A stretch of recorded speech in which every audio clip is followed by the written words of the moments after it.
نبی پاک علیہ السلام کے اخلاق اسلام کی گواہی خود اللہ پاک نے دیا اور حبیب پاک علیہ السلام کے اخلاق ایمان کی گواہی سنا ہے. تو مثالیں تو بہت ساری ملتی ہے لیکن وقت نہیں ہوں گے اس کو بیان کیا جائے. صرف ایک مثال جو ہے تاریخ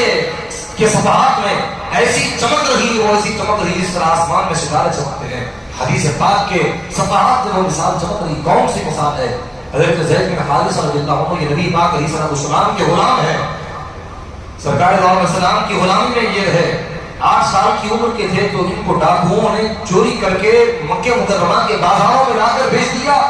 اور حضرت نظام جو وہاں کے بڑے مالدار شخص انہوں نے 400 درہم میں ان کو خرید کر اپنی پھوپھی سیدہ خدیجہ الکبریٰ رضی اللہ عنہا جو نبی پاک علیہ السلام کی پہلی زوجہ محترمہ ہے ان کو جو ہے تحفتاً پیش کر دیا. 8 سال کی عمر میں چوری کر کے لا دیا. اب وہ خدیجہ الکبریٰ رضی اللہ عنہا کا جب نکاح نبی پاک علیہ السلام سے ہوا تو آپ نے حضرت زید بن حارثہ رضی اللہ عنہ کو سرکار کی خدمت میں ہدیہ کر پیش کر دیا. اب کئی سالوں سے اپنے والد سے جدا ہے, اپنی ماں سے جدا ہے اور والد جو ہے بے اختیار رو پڑتا ہے اور اپنے بیٹے کی جدائی میں کئی اشعار پڑھ دیے. ماں تڑپ رہی ہے, ہر جگہ تلاش کیا لیکن کہیں پر بھی بیٹا مل نہیں رہا. اتفاقاً حاجیوں کے قافلے میں حضرت زید رضی اللہ عنہ کے والد کو خبر دی کہ ہم نے تمہارے بیٹے کو دیکھا ہے, وہ محمد عربی صلی اللہ علیہ وسلم کی غلامی میں موجود ہے. وہاں پر مکے میں وہ سرکار کی غلامی میں ہم نے دیکھا ہے. یہ سنتے ہی فوراً جو ہے زید رضی اللہ عنہ کا باپ جو ہے اور ان کا چچا دونوں بھی جو ہے تیزی کے ساتھ سرکار دو علیہ السلام کی خدمت میں پہنچے اور دیکھا کہ بارگاہ ہے رسول مقبول صلی اللہ علیہ وسلم نے اپنے بیٹے کو دیکھا تو برسوں سے جو باپ بیٹے کی جو جدائی تھی وہ جذبات انتہائی جو ہے امڑ کر سامنے آئے. دونوں ایک دوسرے کے گلے لپٹ کر بے اختیار ہو پڑے. آنسو تھمے تو زید رضی اللہ عنہ کے والد نے سرکار سے کہا کہ حضور آپ جانتے ہیں کہ زید میرا بیٹا ہے اور کئی برسوں سے یہ مجھ سے بچھڑ کر آپ کے پاس آیا ہے. حضور آپ جانتے ہیں کہ باپ کا دل جو ہے اپنی اولاد کے تعلق سے کیسا ہوتا ہے, ماں کا دل تڑپ جاتا ہے, بھائی بہن لڑ جاتے ہیں اپنے بھائی کی جدائی کو برداشت نہیں کر سکتے. حضور آپ جو قیمت فرمائیں گے میں آپ کو دینے کے لیے تیار ہوں لیکن میرے بیٹے کو آپ میرے حوالے فرما دیں. نبی پاک علیہ السلام کا وہ قلب پاک جو ساری انسانیت کا درد رکھنے والا وہ دل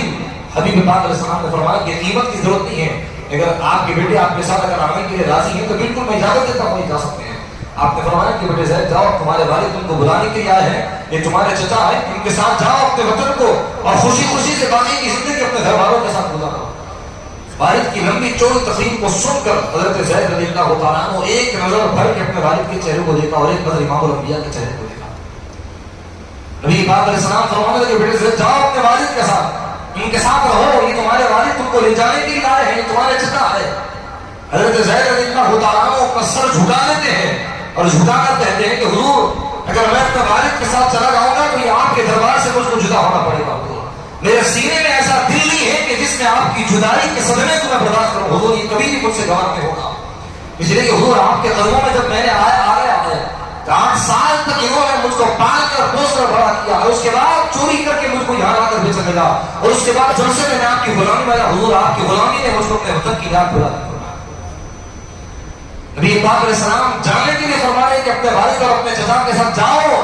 غلامی کی زندگی سے نکل کر آزادی کی زندگی میں جاؤ. تو کہتے ہیں کہ حضور بات بالکل صحیح ہے کہ یہ میرے والد ہے, یہ میرے چچا ہے, یہ بے اختیار مجھ سے محبت کرتے ہیں, ان کے ساتھ جاؤں گا مال بھی ملے گا, دولت بھی ملے گی اور خزانوں کی کنجیاں میرے ہاتھ میں آ جائے گی اور عیش و آرام میں اپنی زندگی بسر کروں گا. لیکن میرے دل کی آواز یہ کہتی ہے کہ ان کے تیرے ٹکڑوں میں میرے غیر کی ٹھوکر پہ نہ ڈال, جھڑکیاں کھائے کہاں چھوڑ کے صدقہ تیرا, تیرے طلبوں میں جو ہے غیر کا منہ کیا دیکھے, کون نظروں میں جسے دیکھے کہ طلبہ تیرا. جب آپ کے طلبوں کو ہم نے دیکھ لیا حضور تو میں عیش و آرام کی زندگی کو ٹھوکر مارتا ہوں, آپ کی غلامی میں رہنا پسند کرتا ہوں. یہ جواب سن کر چچا کہنے لگا کہ بیوقوف نادان ہو چکے ہو, کیا ہو چکا ہے,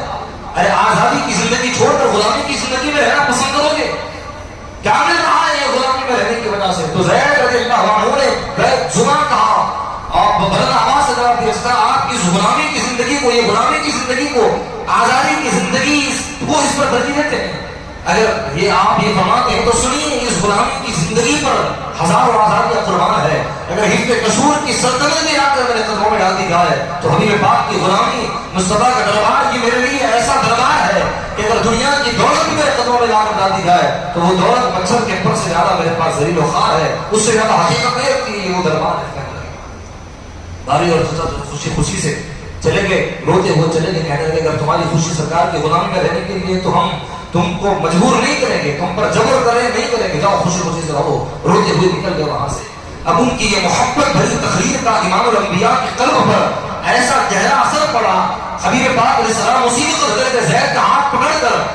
حرم مکی میں لائے اور لا کر فرمانے لگے یا حضرا اشہدوا ان زیدنی بنی، اے تمام حاضرین مجلس گواہ ہو، آج تک زید میرا غلام تھا لیکن آج سے میں اس کو آزاد کر کے اپنا بیٹا بنا لیا ہوں۔ اخلاق عظیمہ کی اس سے بڑی مثال کیا مل سکتی ہے؟ آقا نے فرمایا میں نے اپنا بیٹا بنا لیا۔ برسوں تک وہ حضرت زید بن محمد کے نام سے پہچانے جانے لگے۔ جب اللہ کا یہ فرمان اگر ہوا کہ لے پالک بچوں کو تم ان کے اصلی ماں باپ کے نام سے پکارو، تب یہ حضرت زید بن حارثہ کے نام سے جانے جانے لگے۔ اور صرف آقا اتنا ہی کرم نہیں فرمایا بلکہ آقا نے اپنی مملوک کا جو باندھی تھی ان کو آزاد کر کے ان کے نکاح حضرت زید سے کیا، اور اس سے جو بیٹے تولد ہوئے حضرت اسامہ رضی اللہ عنہ جن کا نام تھا، جس طرح سرکار حسن کریم کو اپنے کندھوں پر سوار فرماتے تھے، اسی طرح حضرت غلام کے بیٹے کو بھی اپنے کندھوں پر سوار فرما کر لا رہے ہیں۔ حبیب پاک علیہ السلام کے اخلاق عظیمہ کی نظر نگاہ ہے، نبوت پہ جو ہے بیٹی کا بیٹا بھی شان والا ہے تو غلام کا بیٹا بھی ایسا بھی شان والا ہے کہ اخلاق عظیمہ کی اس سے بڑی مثال اور کیا مل سکتی ہے؟ بہت ساری مثال ہے لیکن یہ مثال جو ہے صحابہ تاریخ میں چمک رہی ہے، تو یہ اخلاق ایمان کی بلندیوں پر اللہ پاک نے فرمایا کہ میرے حبیب آپ متمکن نہیں فرماتا، تو اس کی یہ مثالیں ہیں، یہ گواہی ازواج مطہرات نے بھی دی، غلام مومن نے بھی دی، خدام نے بھی دی، اور صحابہ کرام نے بھی دی، خلوت و جلوت میں آقا کی صحبت کرنے والوں نے